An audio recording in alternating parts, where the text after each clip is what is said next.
2024-25ನೇ ಸಾಲಿನಲ್ಲಿ SSLC ಪರೀಕ್ಷೆಗೆ ಹಾಜರಾಗ್ತಿರುವಂತಹ ಎಲ್ಲ ವಿದ್ಯಾರ್ಥಿಗಳನ್ನು ಉದ್ದೇಶಿಸಿ ಈ ಒಂದು ಪೂರ್ವ ಸಿದ್ಧತಾ ಪರೀಕ್ಷೆಯ ವೇಳಾಪತ್ರಿಕೆಯನ್ನು ನಿಮಗೆ ತಿಳಿಸೋಕ್ಕೆ ಬಯಸ್ತೀನಿ. ನಮಗೆ ಇಲ್ಲಿವರೆಗೂ ರಾಜ್ಯ ಮಟ್ಟದಲ್ಲಿ ಪೂರ್ವ ಸಿದ್ಧತಾ ಪರೀಕ್ಷೆ ಈ ಬಾರಿ ಇರಲ್ಲ ಅಂತ ನಮಗೆ ವಿಷಯ ಬಂದಿತ್ತು. ಆದರೆ ದಿಢೀರಂತ ಕೆಲವು ಬದಲಾವಣೆಗಳಿಂದಾಗಿ ಈಗ KSEAB ಕರ್ನಾಟಕ ಪರೀಕ್ಷಾ ಮಂಡಳಿಯವರು ಈಗ ರಾಜ್ಯ ಮಟ್ಟದ ಪೂರ್ವ ಸಿದ್ಧತಾ ಪರೀಕ್ಷೆಯ ಒಂದು ವೇಳಾಪತ್ರಿಕೆಯನ್ನು ಬಿಡುಗಡೆ ಮಾಡಿದ್ದಾರೆ. ಅದ್ರ ಪ್ರಕಾರ ನಿಮಗೆ 25ನೇ ತಾರೀಕು ಫೆಬ್ರವರಿ 25ನೇ ತಾರೀಕಿಂದ ರಾಜ್ಯ ಮಟ್ಟದ ಪೂರ್ವ ಸಿದ್ಧತಾ ಪರೀಕ್ಷೆ ಪ್ರಾರಂಭ ಆಗ್ತಾ ಇದೆ.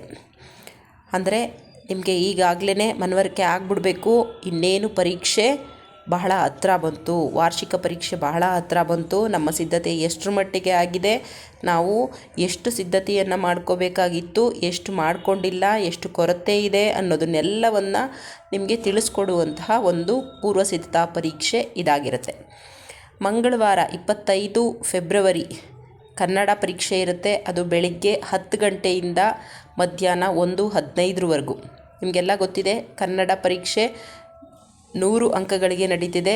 ಇದಕ್ಕೆ 3:15 ಗಂಟೆಯ ಸಮಯ ನಿಮಗೆ ಮೀಸಲಾಗಿರುತ್ತೆ. ನಂತರ ಎರಡನೇ ಪರೀಕ್ಷೆ ಗಣಿತ ಪರೀಕ್ಷೆ ಫೆಬ್ರವರಿ 27ನೇ ತಾರೀಕಿರುತ್ತೆ. ಅಂದರೆ ಒಂದು ದಿನದ ನಿಮಗೆ ವಿಶ್ರಾಂತಿ ಸಿಗುತ್ತೆ. ಯಾಕೆಂದರೆ 26 ಫೆಬ್ರವರಿ ಶಿವರಾತ್ರಿ ಇರೋದರಿಂದ ಅವತ್ತು ರಜೆ ಇರೋದರಿಂದ ನಿಮಗೆ ಗುರುವಾರ ಗಣಿತ ಪರೀಕ್ಷೆ ಇರುತ್ತೆ. ಆ ಒಂದು ದಿನ ನಿಮಗೆ ಗಣಿತವನ್ನು ಅಭ್ಯಾಸ ಮಾಡಲಿಕ್ಕೆ ಬಹಳಷ್ಟು ಸಮಯ ಸಿಗುತ್ತೆ ಅಂದ್ಕೊಂಡಿದ್ದೀನಿ. ಗಣಿತ ಪರೀಕ್ಷೆ ಕೂಡ 3:15 ಗಂಟೆಯ ಪರೀಕ್ಷೆ, 10 ಗಂಟೆಯಿಂದ 1:15 ಮಧ್ಯಾಹ್ನ 1:15 ಪರೀಕ್ಷೆ ಇರುತ್ತೆ. ಗಣಿತ ಪರೀಕ್ಷೆ 80 ಮಾರ್ಕ್ಸ್ಗೆ ನಡೀತಾ ಇರುತ್ತೆ. ನಂತರ ಮಾರನೇ ದಿನ ಶುಕ್ರವಾರ 28 ಫೆಬ್ರವರಿಯಂದು ಇಂಗ್ಲೀಷ್ ಪರೀಕ್ಷೆ ಇರುತ್ತೆ. ನಿಮಗೆ 10 ಗಂಟೆಯಿಂದ 1 ಗಂಟೆಯವರೆಗೂ. ಇದರಲ್ಲಿ ಗಮನಿಸಬೇಕು ಇದು ಕೇವಲ 3 ಗಂಟೆಯ ಸಮಯ ನಿಮಗೆ ಸಿಗುತ್ತೆ. 80 ಮಾರ್ಕ್ಸ್ಗೆ ಈ ಪರೀಕ್ಷೆ ನಡೀತದೆ. ನಂತರ ಶುಕ್ರವಾರ ಆದಮೇಲೆ ಶನಿವಾರ ಅಂದರೆ ಮಾರ್ಚ್ 1ನೇ ತಾರೀಕು ಹಿಂದಿ ಪರೀಕ್ಷೆ ಇರುತ್ತೆ. ಇಲ್ಲಿ ಮುಖ್ಯವಾಗಿ ನೀವು ಗಮನಿಸಬೇಕು ಮೊದಲ 3 ಪರೀಕ್ಷೆಗಳು ಬೆಳಗಿನ ಅವಧಿಯಿಂದ ಮಧ್ಯಾಹ್ನದವರೆಗೂ ಇತ್ತು.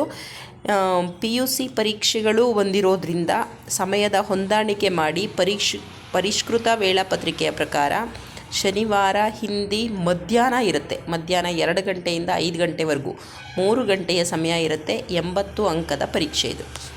ನಂತರ ಸೋಮವಾರ ಮಾರ್ಚ್ 3ನೇ ತಾರೀಕು ವಿಜ್ಞಾನ ವಿಷಯದ ಪ್ರಶ್ನೆ ಪತ್ರಿಕೆ ನಿಮಗೆ ಸಿಗುತ್ತೆ. ಭಾನುವಾರ ರಜಾ ಇರುತ್ತೆ. ವಿಜ್ಞಾನವನ್ನು ಅಭ್ಯಾಸ ಮಾಡ್ಕೊಳ್ಳಿಕ್ಕೆ ಸಮಯ ಸಿಗುತ್ತೆ. ವಿಜ್ಞಾನ ಕೂಡ ಮಧ್ಯಾಹ್ನ 2 ಗಂಟೆಯಿಂದ 5:15 ಇರುತ್ತೆ. 3:15 ಗಂಟೆಯ ಸಮಯ 80 ಅಂಕಗಳಿಗೆ ಕೊಡಲಾಗಿದೆ.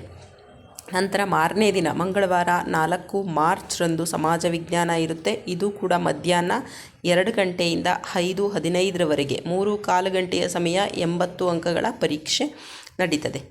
ಇದು ನಿಮ್ಮೆಲ್ಲರಿಗೂ ರಾಜ್ಯ ಮಟ್ಟದ ಪೂರ್ವ ಸಿದ್ಧತಾ ಪರೀಕ್ಷೆಯ ಬಗ್ಗೆ, ಅದರ ವೇಳಾಪಟ್ಟಿಯ ಬಗ್ಗೆ ಕೊಡುತ್ತಿರುವಂಥ ಮಾಹಿತಿ. ಈ ಒಂದು ಪರೀಕ್ಷೆಗೆ ಎಲ್ಲರೂ ಸಂಪೂರ್ಣವಾಗಿ ಸಿದ್ಧರಾಗಿ ನನ್ನ ಇನ್ನು ಮುಂದಿನ ವಿಡಿಯೋಗಳಲ್ಲಿ ನಾನು ಕಡಿಮೆ ಸಮಯದಲ್ಲಿ ಹೆಚ್ಚು ಸಿದ್ಧತೆ ಹೇಗೆ ಮಾಡಿಕೊಳ್ಳೋದು ಅನ್ನೋದನ್ನು ಬೇರೆ ವಿಷಯಗಳ ಬಗ್ಗೆ, ಮುಖ್ಯವಾಗಿ ಇಂಗ್ಲೀಷ್ ವಿಷಯದ ಬಗ್ಗೆ ಹೇಳ್ತಾ ಹೋಗ್ತೀನಿ.